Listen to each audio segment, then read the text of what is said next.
Phoenixbet on omadele toeks korvpallist kuni rallini. Phoenixbet, panustame omadesse. Laupäevane päev Kreeka MM-rallina lõppenud, nagu näete, kiskus see päev päris pikaks ja õues on juba pimedaks läinud, kui ralliautod jõuavad hooldusalasse lõpuks tagasi. Ja WRC 2 klassis, kus siis Robert Virves võitleb esikoha eest, on seis sisuliselt endine. Andres Mikkelsen juhib ja Virves asub teisel kohal. Kaotus pärast seda päeva on 13,9 sekundit ja keegi tagant enam puhta sõiduga ohtu endast ei kujuta, nii et vaatame, mida Robert rääkis selle päeva kokkuvõttes ja mis mõtted on tal ette vaadates pühapäevasele päevale. Robert Virves laupäeva õhtu läbi, täna 6 katsest 4 võitsid, Mikkelseni taga teisel kohal. Kuidas selle päeva kokku võtad, kuidas kokkuvõttes rahule jääd? Ma usun, et kui tagasi vaadata, siis esimene katse välja jätta, siis oli tegelikult soliidne päev, et hommikul paraku sai liiga rahulikult sõidetud ja lõpuks sellest kasu polnud. Nagu ma ralli alguses ütlesin, et kui lähed rehve hoidma, siis keegi sõidab ikka mööda. No mingites hetkedes siin tundus, et sul on kurvides auto ei pööra väga hästi, vastab tõele või? Ütleme, suures plaanis on okei, aga jah, mingites kohtades on probleeme väikseid. Aga mis sellega teha saab või on sellega siin ralli käigus ka midagi teha või otsid sa lahendusi sellele? Me ütleme, mingid pisikesed asjad on, aga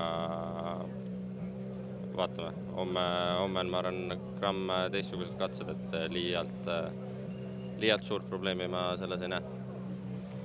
No pärastlõuna esimese katsel kärbiti 5 kilti algusest maha, et see seda väga kiitsid, vastasel juhul oleks siin väga katastroofiline olnud, et hullud seal selle katse alguses siis need olud olid. No need 4,5 kilti, mis maha võeti, ma arvan, et need oleks päris suure pahanduse võinud teha, et seal tõesti ei olnud enam järgi midagi, kus sõita, et seal oleks võinud päris mitu rehvi korraga, ma arvan, katki sõita kuskil. No see vahe nüüd enne pühapäeva on pea 14 sekundit. Mis variante sa näed ja mis taktikaga peaks nüüd pühapäeval peale minema?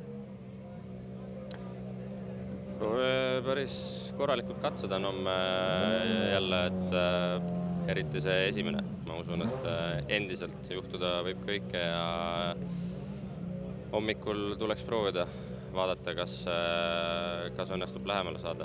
Et kui hommik õnnestub, ma arvan, et siis on veel kõik võimalik. Et see esimene katse on rünnaku kohta, võib nii öelda või? No võiks olla. Kas homme on, kuidas see rehvistrateegia tundub, et kas homme on puhtalt kõvade rehvide päev või annab seal midagi rohkem kombineerida? Ei, ma arvan, tuleb ikkagi kombineerida mõlemast midagi. Täna oli ajaliselt väga pikk päev, kui kurnav see asja sees olles oli, et nägu on päris väsinud. Nägu on väsinud, jah. Eks ta ikka on, jah, et seda nii-öelda, kuidas öelda, päris tööd on nagu kogu selle asja juures vähe, et pool riiki tundub, et oleme juba läbi sõitnud selleks, et need paar katset lõpuks ära teha. Et eks ta kindlasti väsitav on, aga nii need asjad paraku on. Okei, edu! Aitäh!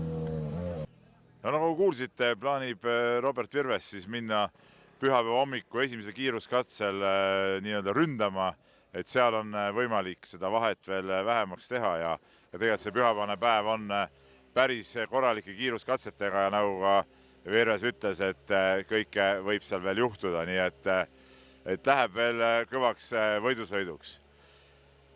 WRC arvestuses, eks ralli üldvõidu peale on käinud ka läbi päeva kõva rebimine Thierry Neuville ja Sébastien Ogier vahel ja päeva lõpuks on Neuville ikkagi 4,1 sekundit ees, nii et ka seal esikoha peale viimasel päeval tuleb tuline ehitus, siin on kordamööda mehed teinud häid kiiruskatseid, kord on Neuville natuke läinud eest ära, siis Ose jälle järgi tõmmanud ja uuesti Neuville eest ära, Ose jälle järgi, nii et siin on kes kus oma rehve säästab ja vastavalt sellele on ka tulemused olnud ja kolmandal kohal on Takamoto Katsuta, kes kaotab juba üle 2 minuti liidrile, nii et siin puhta sõiduga keegi sellesse esikoha heitlusesse enam ei sekku.